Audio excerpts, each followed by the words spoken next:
In the gaslit alleys and fog-shrouded streets of Victorian London, a shadowy figure prowled. It was the autumn of 1888, and amidst the clamor of horse-drawn carriages and the cries of street vendors, a series of brutal murders sent shockwaves through the heart of Whitechapel. The city, already teeming with poverty and despair, now quivered with fear as an unknown assailant, dubbed Jack the Ripper by a terrified press, unleashed a reign of terror that would haunt the collective psyche of a nation for generations to come. The first victim, Mary Ann Nichols, was discovered on a cold August morning in Bucks Row.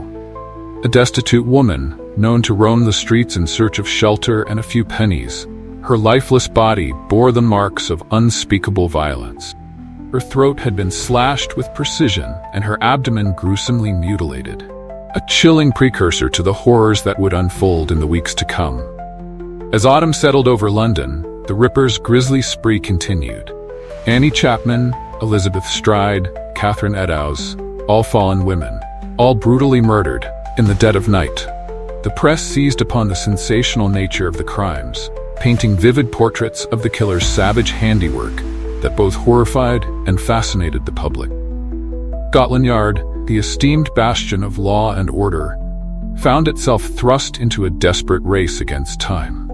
Detectives combed through the slums and alleyways of Whitechapel, questioning witnesses and gathering evidence in the hope of identifying the elusive Ripper. But despite their best efforts, the killer remained one step ahead, leaving behind a trail of fear and uncertainty in his wake. As panic gripped the city, theories abounded as to the identity and motives of Jack the Ripper. Some speculated that the killer was a skilled surgeon or butcher, his knowledge of anatomy evidenced by the precision with which he inflicted his gruesome injuries. Others believed the Ripper to be a deranged madman, driven by a deep-seated hatred of women and a desire to inflict pain and suffering. One theory posited that the Ripper was a member of the aristocracy or a prominent figure in society, using his wealth and influence to evade capture. Rumors of secret societies and hidden agendas fueled the public's imagination, painting a picture of a killer whose motives lay buried in the dark underbelly of Victorian society. Yet, amidst the speculation and fear, one fact remained undisputed. The Ripper's ability to strike with impunity had exposed glaring weaknesses in the city's law enforcement and surveillance system. Despite the deployment of plainclothes detectives and increased patrols, the streets of Whitechapel remained a hunting ground for the elusive killer. As the murders continued unabated, Londoners lived in a state of perpetual fear. Women took to the streets in pairs or sought refuge behind locked doors, while the press continued to fuel public hysteria with lurid accounts of the Ripper's crimes. Speculation ran wild, with theories ranging from the plausible to the outlandish, each offering a glimpse into the darkest recesses of the human mind. But amidst the fear and uncertainty, one question burned in the minds of all who followed the case. Why? Why did Jack the Ripper commit such heinous acts of violence? Was he driven by a twisted sense of justice, a desire for notoriety, or something far more sinister? Theories emerged suggesting that the Ripper's murders were ritualistic in nature, with each victim chosen for symbolic reasons known only to the killer.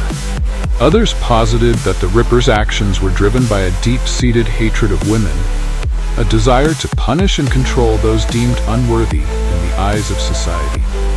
In the aftermath of the Ripper's reign of terror, Scotland Yard launched a series of investigations and inquiries in an attempt to unmask the killer's identity. Suspects ranged from local criminals and suspects with ties to the area, to members of the royal family and prominent figures in Victorian society. One suspect, Montague John Druitt, a barrister with connections to Whitechapel, drew scrutiny due to his mysterious disappearance shortly after the final Ripper murders. Another, Aaron Kosminski, a Polish immigrant and resident of Whitechapel, became a focus of attention due to eyewitness accounts and circumstantial evidence linking him to the crime. Yet, despite the efforts of investigators and armchair detectives alike, Jack the Ripper's true identity remains shrouded in mystery. The case has inspired countless books, films, and television documentaries, each offering its own interpretation of the events and theories surrounding the Ripper's identity. As the sun sets over the cobbled streets of Whitechapel, casting long shadows that dance among the gas lamps, the mystery of Jack the Ripper endures.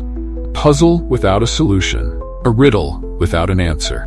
The legacy of fear and fascination lives on in the hearts and minds of those who dare to delve into the dark recesses of history, seeking clues and connections that may one day unravel the truth. For as long as there are shadows in the night and whispers in the fog, Jack the Ripper will continue to haunt the imagination, a specter of unspeakable horror that reminds us of the fragility of innocence and the depth of human depravity. And amidst the darkness, amidst the fear and uncertainty, one thing remains certain: the mystery of Jack the Ripper will continue to captivate and intrigue, beckoning us to uncover the truth behind one of history's greatest enigmas.